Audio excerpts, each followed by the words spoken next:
Transcendentalism was a philosophical movement that developed in the late 1820s and 1830s in the eastern region of the United States. The movement was a reaction to, or protest against, the general state of intellectualism and spirituality. The doctrine of the Unitarian Church as taught at Harvard Divinity School was of particular interest. Transcendentalism was rooted in English and German Romanticism, the biblical criticism of Herder and Schleiermacher, the skepticism of Hume, and the transcendental philosophy of Immanuel Kant and of German idealism. It was also influenced by Indian religions, especially the Upanishads. A core belief was in the inherent goodness of both people and nature. They believed that society and its institutions ultimately corrupted the purity of the individual, and had faith that people are at their best when truly self-reliant and independent. Their intellectual preoccupations were less reliant on objective empiricism, and more on subjective intuition. They believed that individuals were capable of generating completely original insights with as little attention and deference to past masters as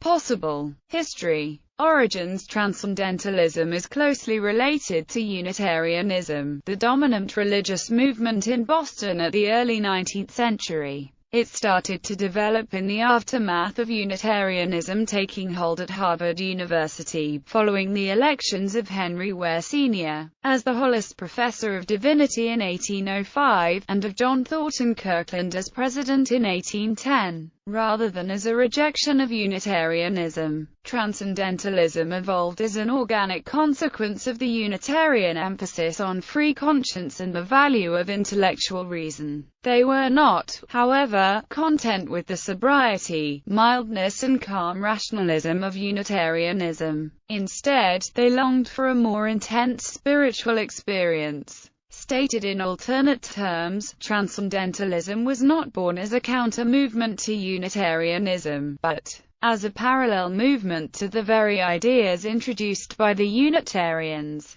Transcendental Club. Transcendentalism became a coherent movement and a sacred organization with the founding of the Transcendental Club in Cambridge, Massachusetts, on September 8, 1836, by prominent New England intellectuals including George Putnam, Ralph Waldo Emerson, and Frederick Henry Hedge. From 1840, the group published frequently in their journal The Dial, along with other venues. Second wave of Transcendentalists. By the late 1840s, Emerson believed the movement was dying out, and even more so after the death of Margaret Fuller in 1850. All that can be said, Emerson wrote, is that she represents an interesting hour and group in American cultivation. There was, however, a second wave of Transcendentalists, including Moncure Conway, Octavius Brooks Frothingham, Samuel Longfellow and Franklin Benjamin Sanborn. Notably, the transgression of the spirit, most often evoked by the poet's prosaic voice, is said to endow in the reader a sense of purposefulness.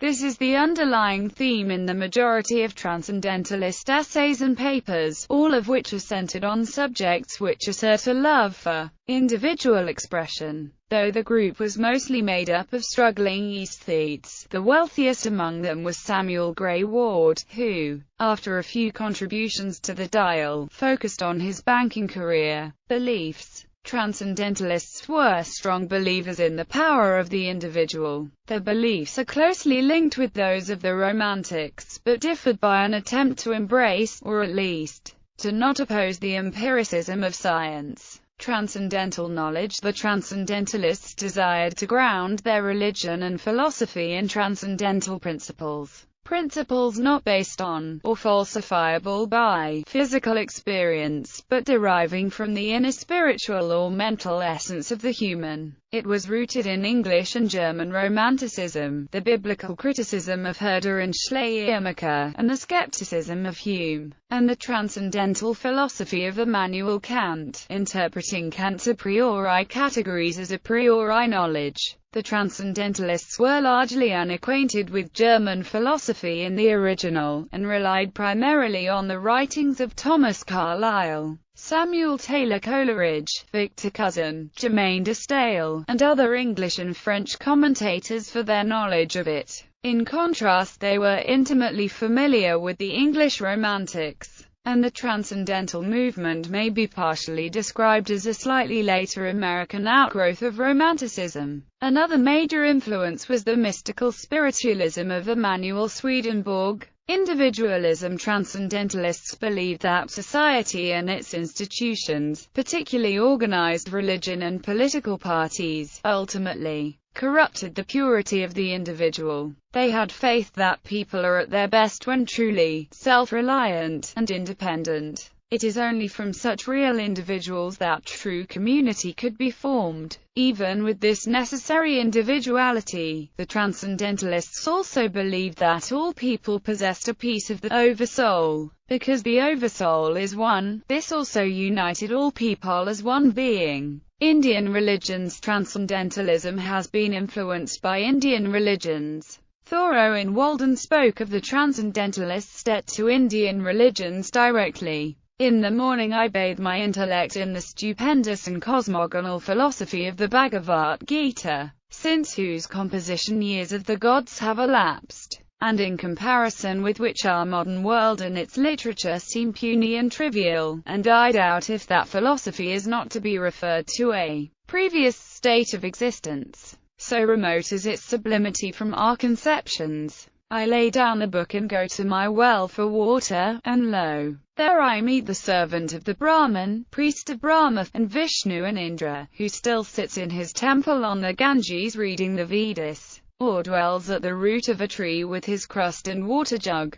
I meet his servant come to draw water for his master, and our buckets as it were grate together in the same well. The pure Walden water is mingled with the sacred water of the Ganges. Idealism. The Transcendentalists varied in their interpretations of the practical aims of will. Some among the group linked it with utopian social change. Brownson connected it with early socialism, while others considered it an exclusively individualist and idealist project. Emerson believed the latter. In his 1842 lecture, The Transcendentalist, Emerson suggested that the goal of a purely transcendental outlook on life was impossible to attain in practice. You will see by this sketch that there is no such thing as a transcendental party, that there is no pure transcendentalist, that we know of no one, but prophets and heralds of such a philosophy, that all who by strong bias of nature have leaned to the spiritual side in doctrine, have stopped short of their goal. We have had many harbingers and forerunners, but of a purely spiritual life, history has afforded no example. I mean, we have yet no man who has leaned entirely on his character, and eaten angel's food, who, trusting to his sentiments, found life made of miracles, who, working for universal aims, found himself fed, he knew not how, clothed, sheltered, and weaponed, he knew not how, and yet it was done by his own hands. Shall we say, then, that Transcendentalism is the Saturnalia or excess of faith, the presentiment of a faith proper to man in his integrity, excessive only when his imperfect obedience hinders the satisfaction of his wish? Influence on other movements. Transcendentalism was in many aspects the first notable American intellectual movement. It certainly was the first to inspire succeeding generations of American intellectuals, as well as a number of literary monuments.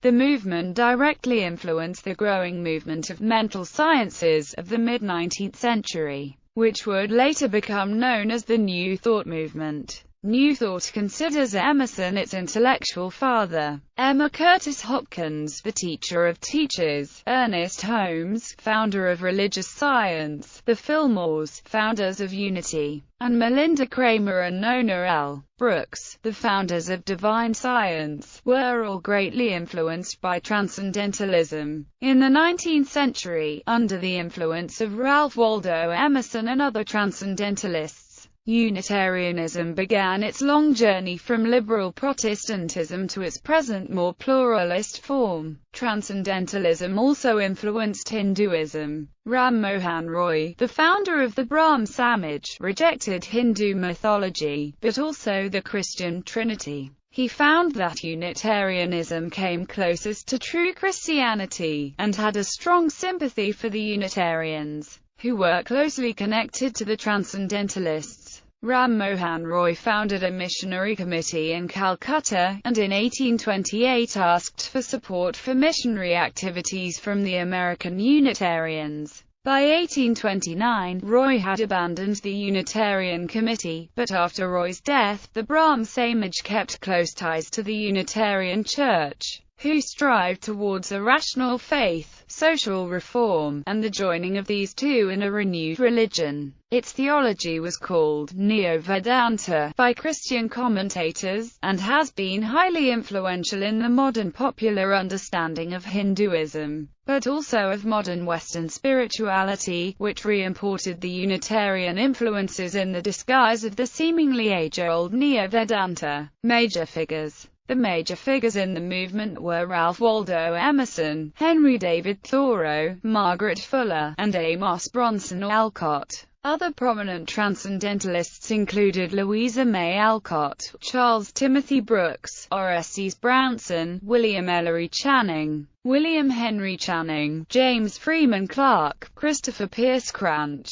John Sullivan Dwight, Converse Francis, William Henry Furness, Frederick Henry Hedge, Sylvester Judd, Theodore Parker, Elizabeth Palmer Peabody, George Ripley, Thomas Treadwell Stone, Jones Very, and Walt Whitman. Criticism. Early in the movement's history, the term Transcendentalists was used as a pejorative term by critics, who were suggesting their position was beyond sanity and reason. Nathaniel Hawthorne wrote a novel, The Blithedale Romance, satirizing the movement, and based it on his experiences at Brook Farm, a short-lived utopian community founded on transcendental principles. Edgar Allan Poe wrote a story, Never Bet the Devil Your Head, in which he embedded elements of deep dislike for transcendentalism, calling its followers Frog Pondians, after the pond on Boston Common. The narrator ridiculed their writings by calling them metaphor runs lapsing into mysticism for mysticism's sake, and called it a disease. The story specifically mentions the movement and its flagship journal, The Dial,